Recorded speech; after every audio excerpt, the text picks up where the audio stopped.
$86,000. Is it worth it? Guess we're about to find out. You know, these interiors actually look pretty impressive online. I can't even lie. Let's see if reality is equally as impressive. Ooh.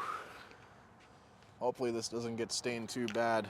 Good thing this car has permaplate. Sponsor.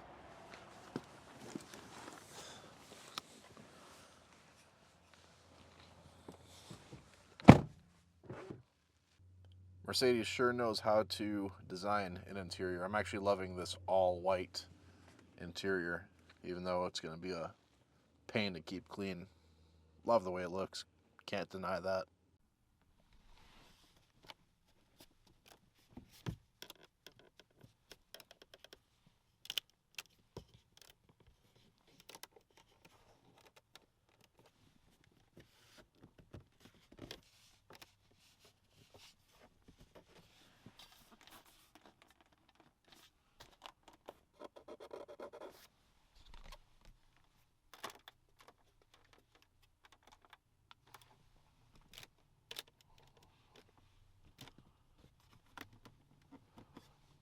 So the rear seat area appears to be mostly squeak free, except for this little area, which I've talked about in other videos, that has the door handle, and in some areas the seat controls would be up here.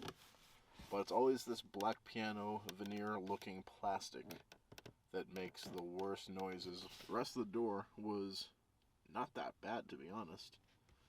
It's a damn shame. Anyway, let's make our way up front.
And now for the button test.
And now for the final button.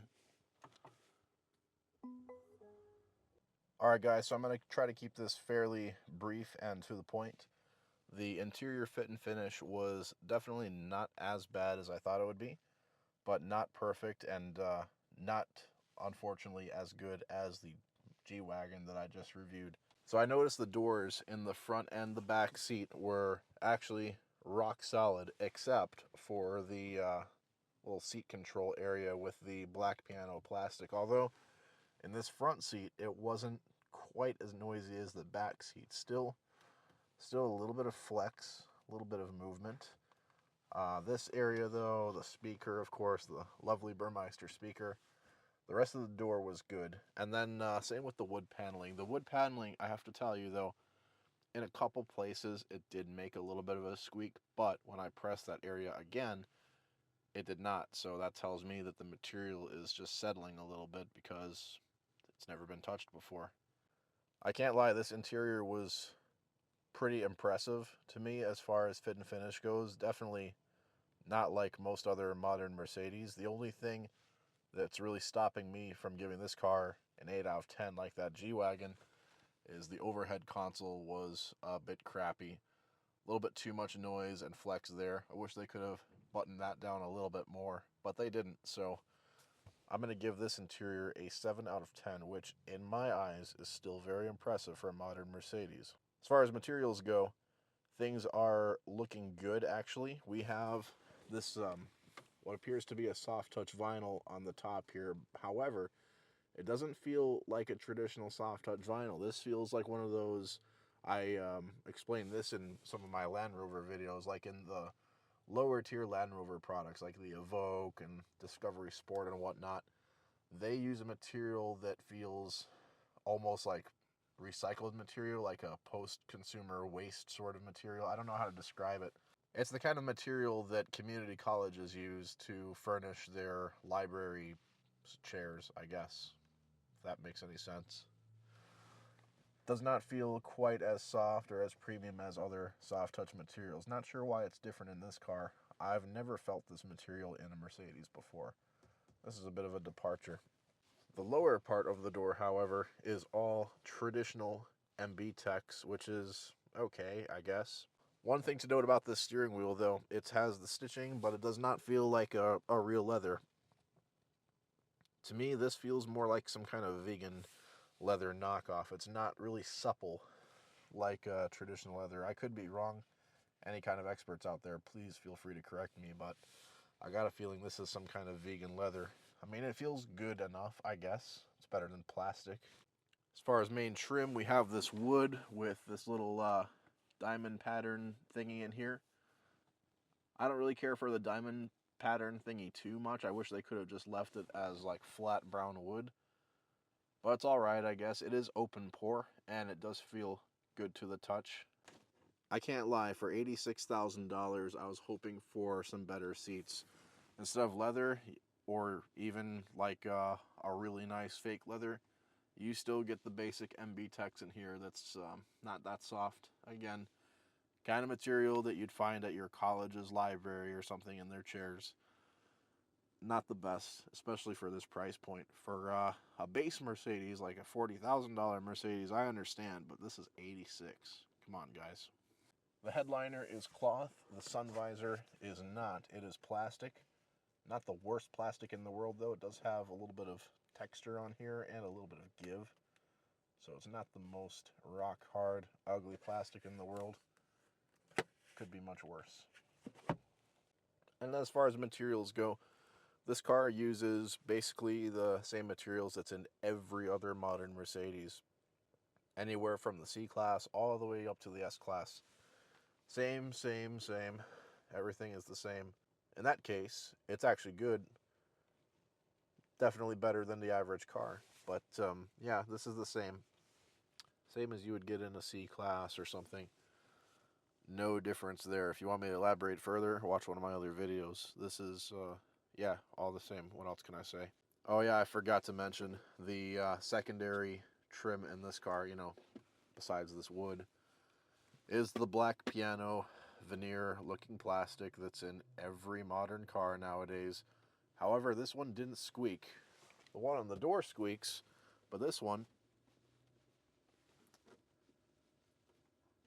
that wasn't a squeak, that was just my finger rubbing.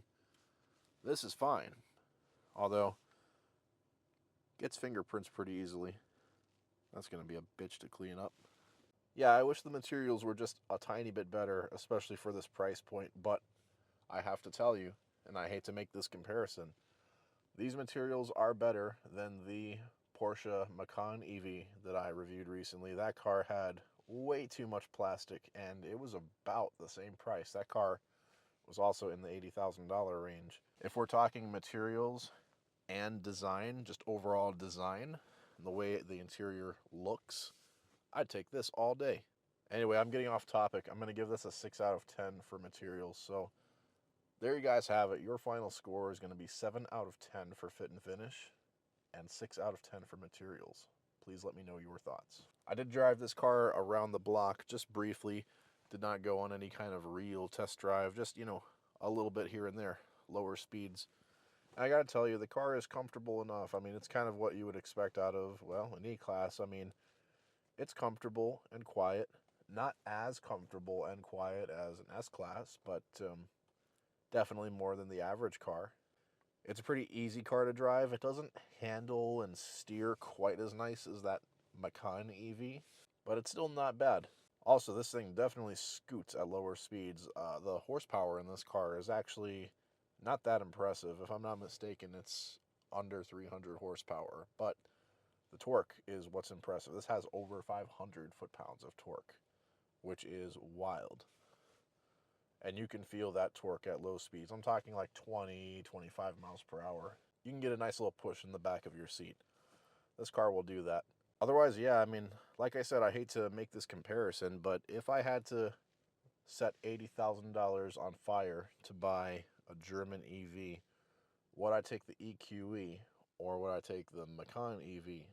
Both being the base models, because I think this one is a 350, which I think is the starter for the EQE. And then the Macan I was in was definitely the base model. If I had to choose between the two, I think I'd go with this, even though the Macan might have a little bit better handling and whatnot, and acceleration. It has more power for sure. But I don't know. I feel like this interior is way better than the Macan, material and design-wise. More so in design-wise, I would say. This is just a little bit better in materials. This is definitely much better. Actually, both cars are much better than the Tesla Model S, let me tell you. I would skip Tesla all day for this. Anyway, thank you guys for watching. I'll catch you next time.